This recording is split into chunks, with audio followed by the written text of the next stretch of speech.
Welcome to my সুক্রিয়া blog. So দেখতে পাচ্ছ আমরা এখন কোথায় যাচ্ছি, এই শুনশান রাত্রিবেলায় গাড়ির মধ্যে। আজকে অবশ্য দুজন, বাট দেখতে পাচ্ছ সায়েন্স সিটি ওভার ব্রিজ। দেন দেখছো পার্ক স্ট্রিটটা দেখো কত সুন্দর সাজিয়েছে না, একদম লাইটিং আর লাইটিং। আর রাত্রি তখন বাজে 12টা, পুরো ফাঁকা ছিল প্রায়, আর কত সুন্দর লাগছিল রাতের শহর। এবার দেখো আমরা বেরিয়ে যাচ্ছি একদম সোজা, পুরো রাস্তাটা একদম সোজা চলে যাচ্ছি যেতে। দেন ওয়েলকাম টু তাজপুর। দেখো সিনটা দেখছো, ও জাস্ট ভিউটা দেখো। পুরো ওয়াও। তখন বাজে তোমার সকাল 5:30, মানে সকাল না, সরি, একদম ভোর। দেখছো আমরা চলে যাচ্ছি, তখন আমরা টোটোই করে ঘুরছিলাম ওখানটা।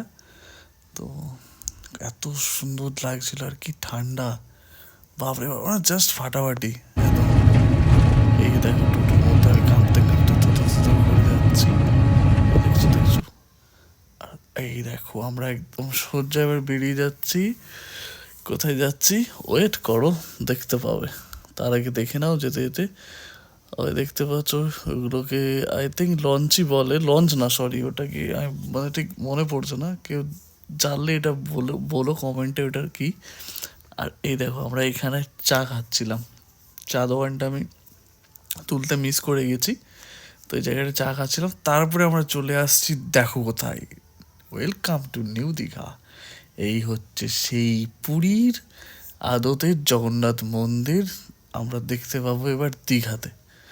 তো আমরা যেতে যেতে দেখছি, কারণ এটা তো আই থিঙ্ক পয়লা বৈশাখে হবে, ওপেন হবে।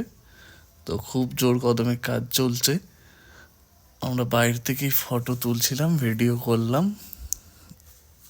এই মমতাদির ফটো দেওয়া আছে দেখতে পাচ্ছ। তারপর রুমে গেলাম, দেন ব্রেকফাস্ট টাইম আমাদের। চলো ব্রেকফাস্ট টাইমে আমরা খেয়েছিলাম লুচি, ডিম, আর হচ্ছে ঘুগনি আর জুস। দেখাচ্ছি তোমাদের হোটেলটা, এটা হোটেল বলবো না, ক্যান্টিন টাইপের, খুব ভালো। আর তারপর চলে এলাম উদয়পুর বিচ। এই দেখো ঢুকছি এবার, আর দুজন সামনে জগাই মাথায় যাচ্ছে দেখতে পাচ্ছ, এরা হচ্ছে আমাদেরকে টোটো থেকে ধরে ধরে নিয়ে যাচ্ছে। দাদা চলো চলো বসবে চলো। ওই যে দেখতে পাচ্ছ জগাই মাথায়, তোমার নামলেই ওখানে তোমাদের পিছনে পড়ে যাবে, দাদা আসুন আসুন আসুন চলুন। আর আমরা যাচ্ছি, নামছি আস্তে আস্তে। এবার শুরু হচ্ছে আমাদের টাইম টু বি হ্যাপি, কিছু হ্যাপি মোমেন্ট কাটানোর। এই হচ্ছে দেখো জলে আমরা পা ডোবাচ্ছি, আস্তে আস্তে করে যাচ্ছি। ও জাস্ট ওয়াও, মানে কি বলবো, মানে সমুদ্র সত্যি মাইন্ডকে ফ্রেশ করে দেয়। তুমি যত টেনশানেই থাকো না কেন, সমুদ্র হচ্ছে একটা আলাদা লেভেল, আলাদা জায়গা, ওর কোনো তুলনাই হয় না। দেন আমরা আস্তে আস্তে নেমে যাচ্ছিলাম, কিছুক্ষণ টাইম কাটালাম জলের মধ্যে। একটু এদিক ওইদিক ক্যাবলার মতো ঘুরে ঘুরে দেখলাম, তোমাদেরও দেখাচ্ছি। দেখো কোথায় বসেছিলাম, এই টেবিল চেয়ার দেখতে পেয়েছো। তাড়াতাড়ি চ্যানেলটা সাবস্ক্রাইব করে দাও, থ্যাংক ইউ।